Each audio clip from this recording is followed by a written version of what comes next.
3 ta qonun bor. Kattalarni ko'rganda salom berish kerak, qizilchilarni to'xtash kerak, semiz odamni ko'rganda so'rasa so'ramasa semizligini aytish kerak. Chunki oshcha semizlik o'zi kasallik bu. Umuman qaranglar. Maktabda har bitta sinfga semizlarni bittadan bo'lib berishgan, varatada turish uchun. Eng qizig'i ularni ustidan kulishga ruxsat berishmagan. Nimaga berishmagan? Ustidan kulishma buni. Nima qilaylik? Erkalataylik. Mana ustidan kulmodik, o'zi gipopotamus bo'lib ketdi. Semirib ketdi bu. Qanday qilib odam beshidan turib tikoga sig'may qolish mumkin? Tikoga sig'sa tiko yurmay qolyapti. Yoshligimda o'ynagan mashinasiga yerga yopishib qolyapti. Lyuboy odam aytishi mumkin. Lyuboy odam o'tirib turib ozish kerak, vez tashlash kerak deyishi mumkin, lekin qozon cho'p yeb o'tirgan odam emas. Qozon cho'p yeb o'tirib turib, ozishmaydi. Nima qilyapsan sen ozish uchun? Doktorga bordim. Har xil ko'k o'tli narsalar ye dedi, parhez dedi. Seni doktor mol deb ayta olmabdi betingga. Shuning uchun o'tli narsalar ye degan senga. Dori yozib berdi, 2,5 millionga dori oldim deydi.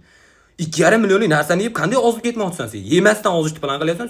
Jabomos oshqozonimni operatsiya qildirib olaman. Yo'q, oshqozonni emas, sen og'zingni tiktirib operatsiya qildirsang, keyin semirmay qo'yasan.